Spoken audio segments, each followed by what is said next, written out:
Americans, you are in the process of globalization. You are in the process of a new world order. Just because it has a black face don't mean a motherfucking thing. Real politics is about the people. The people.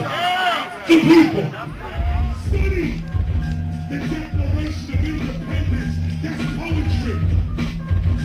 Look at the United States Constitution. That's laws to me. Listen to the truth. Kicking it from the military booth. Before I leave tonight, I'm about to shine the light. 9/11 was an inside job. 9/11 was an inside job. 9/11 was an inside job. 9/11 was an inside job. Yep, this is in my own words. The only words I got. First of all, the conversation we was having the other day was brilliant. I think it was very respectful of the fact of what America's feeling right now. What is most important is that we don't get caught up in emotional politics. As a black man in the United States, I can feel the emotion. I can feel the emotion of having a black first family in office. Like, for instance, Barack Obama, when we say a black person in office, we got to ease back because for the first time we really have an African American actually in office. To call him black is a disrespect to his mother, and I don't think that's fair. He comes from a biracial family and that should be respected. I, more than anybody, am ecstatic over the fact that at least the racial barrier in the White House has been broken. But now let's get down with the truth. The truth. After we leave the emotionalism alone for a minute, what do we as Americans should be looking out for? How should we be getting prepared for what's about to come? Just because we have an African American president doesn't mean that he's not going to continue the Bush agenda. I'm not dissing anybody, but a politician is a politician. And if I could say one thing to all people in the United States, it's this. America has broken its own rules, has broken its own laws. It's time for the citizenry of the United States to actually follow its own laws. If we stay steadfast to the Constitution, at least we won't be hit so hard with that global agenda. Here's what we were talking about the other day. If you really want to see what black governance is like, take a look at the mayors of major cities. When the cities were in power, we couldn't be the mayors. It's when the cities lost power, they put in black mayors. When the states had power, we couldn't be governors. But then when the states lose power, we got senators, governors, African American senators and governors. Now the nation has lost power. The dollar has lost power. The world is global. Now you can get a black president because it doesn't matter. It's global now. So the real issue is this. Are you going to allow this system to tempt you into their prisons, into their job, into their psyche? Follow your purpose. This is what will defeat it all. If you're on your purpose, even death respects purpose. That's why I'm here, because I'm on my purpose. You don't think they hear me every day? You don't think they hear Alex Jones every day? You don't think they just heard? You don't think the FBI was out there right now? But you know what? They can't do nothing to a person who stands with the truth.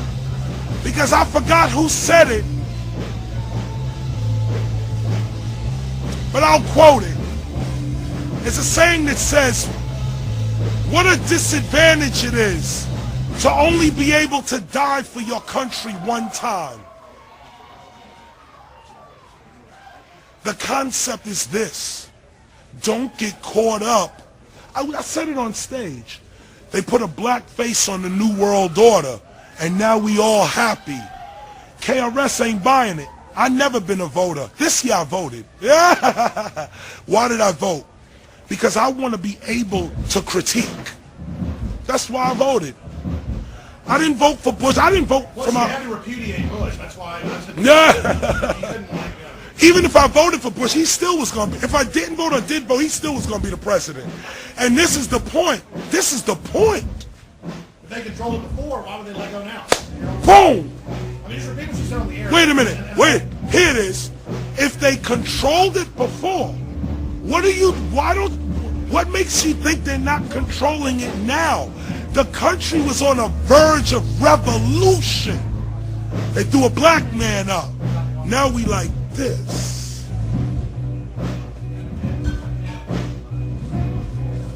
Don't get caught up. Now I say this respectfully, because Barack Obama, I don't know the man. I don't know his agenda, but I know mine. Let's see if our agendas match.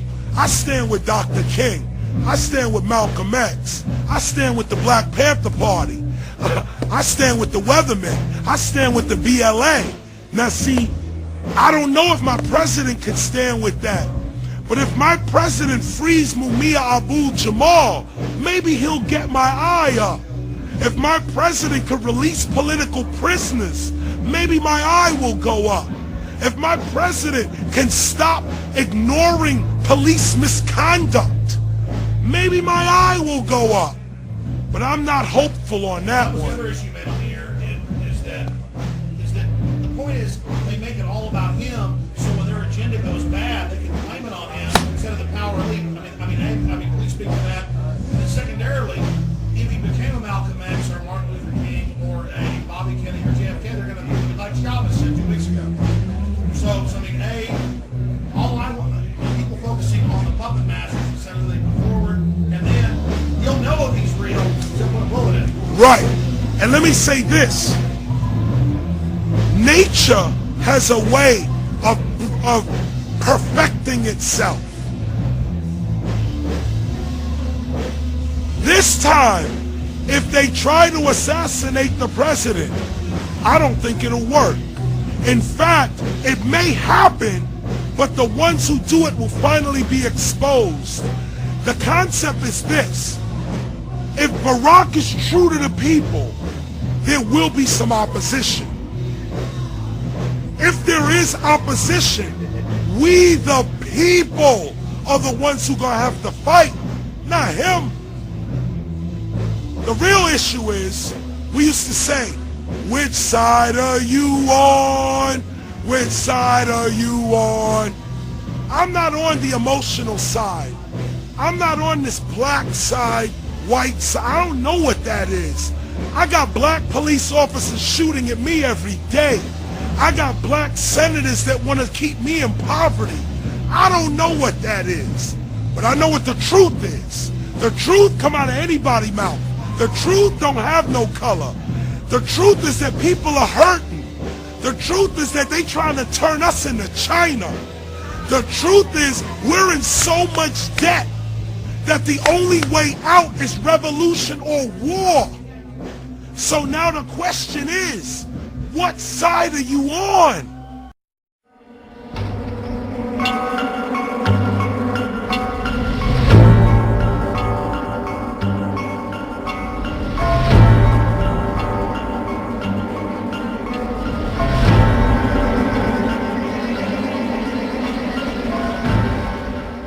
Of some of our congressmen who have a conscience, okay, the ones that have a conscience, that have a heart, that have some semblance of humanity, were so horrified what they saw or what they heard at this particular meeting that the information has now been leaked. And what information am I speaking of? Well, I'm going to share that with you. This is posted by NGlass, okay?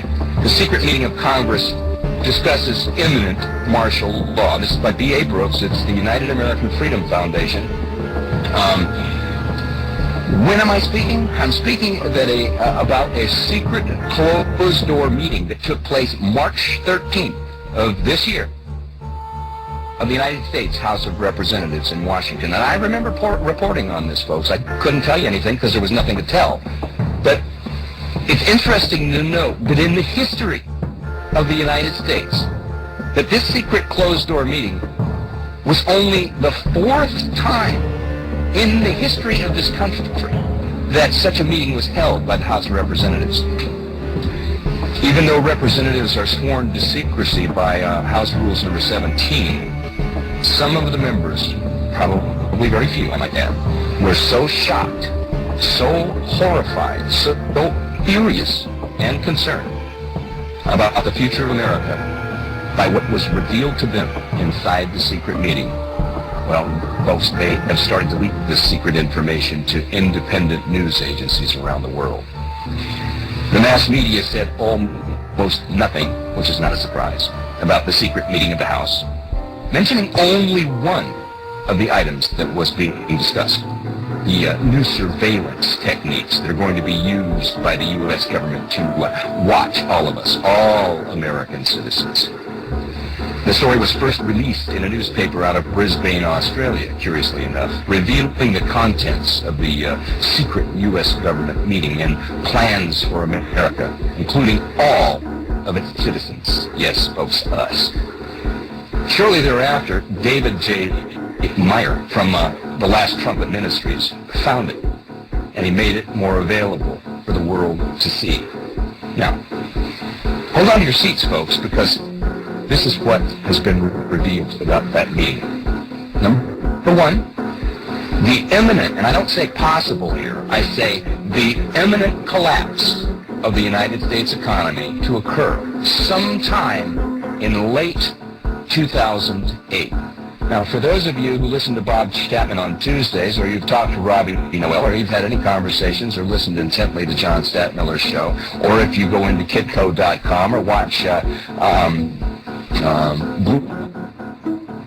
not a secret to anybody. This has been going on for quite some time, but it's been escalating of late. And then, of course, we have the CDOs, we have the hedge funds, we have the Bear Stearns debacle, we have these members that are these fall guys that are being arrested for it, similar to the Enron scandal. And they're going to turn around and blame somebody for it. But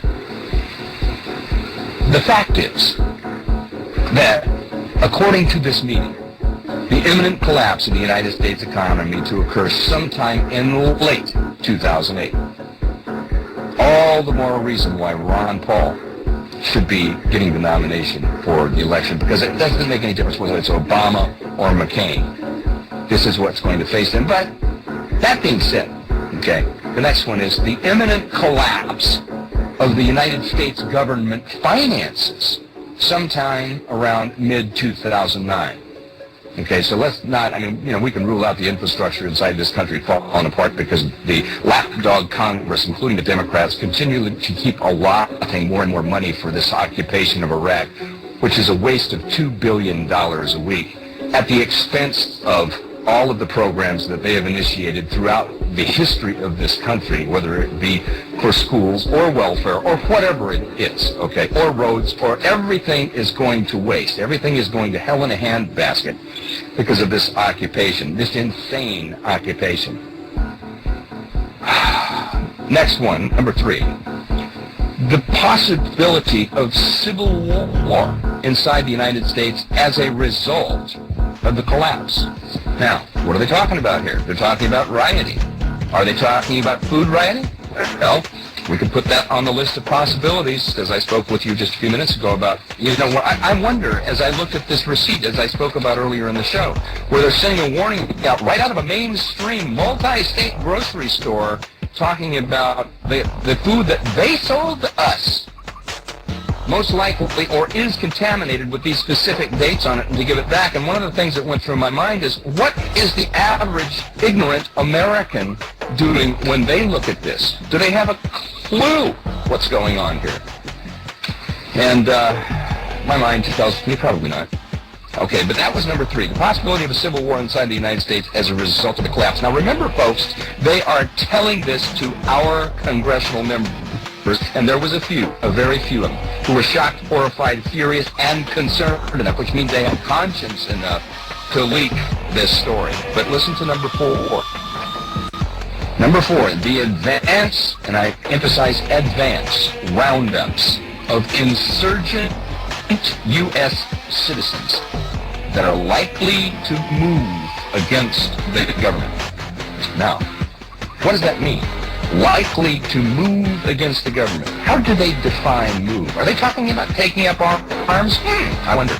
Are they talking about moving by intellect, vocalizing our dissent towards their policies?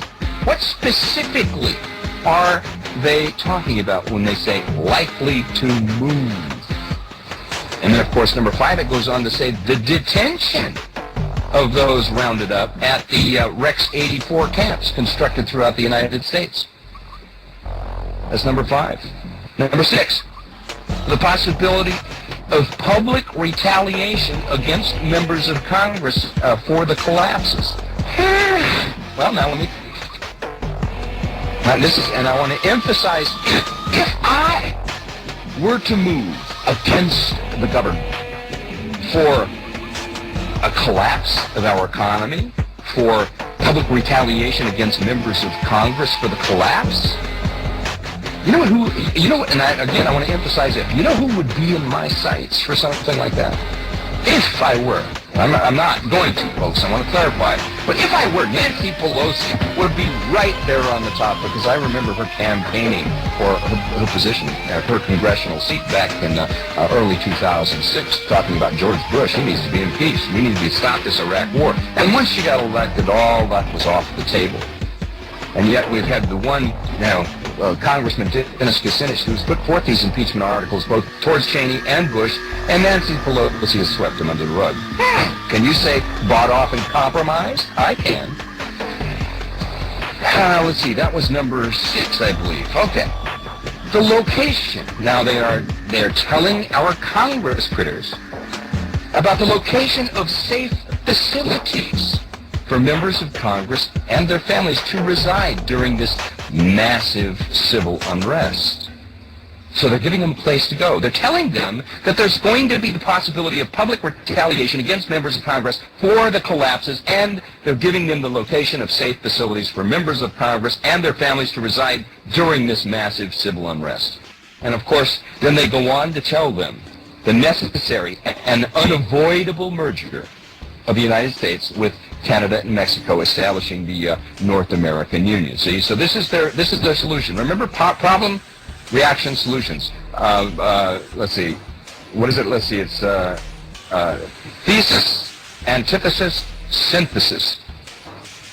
And then, of course, they go on to say, and they notify Congress of the issuance of a new currency called the Amero for all 3 nations as an economic solution. And I'll go on, I'll even go farther than this and to say, they can call it the Amero, they can call it the doo-doo, they can call it the cop, they can call it whatever they want.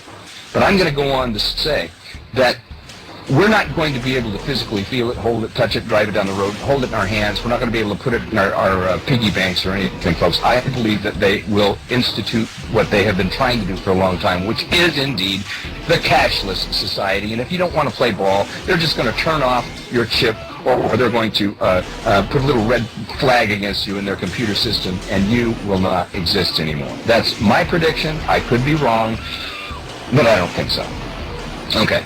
Now, going on, except for you guys, okay, a few 100,000 U.S. patriots, most Americans have no clue what has really been going on within the United States for over the past 100 years. And the sad thing is that most do not want to know. They don't want to know the truth, okay? How many of you out there have gone out and tried to tell somebody the truth, and you get very passionate, and you get frustrated with these people because you see that glaze come over their eyes, and then you want to turn around and talk about the latest touchdown in football, or the latest grand slam in baseball, or that slam dunk in basketball. But they don't want to deal with this. They don't want to know the truth. It's easier for them to live in denial, and that's why I say, and I call this Twilight Zone in many places, and I've gone over this in my head, and I thought about, okay, if I were now a dumbed-down American, and I'm out here being the awakened American now, trying to wake up a dumbed-down American, I'm welcoming them to my nightmare of which I can never awake.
So tell me, what did you think about episode part 2? Please comment. I would love your feedback about this video. Also, remember to like, share, and subscribe before heading over to watch part 3 of the project.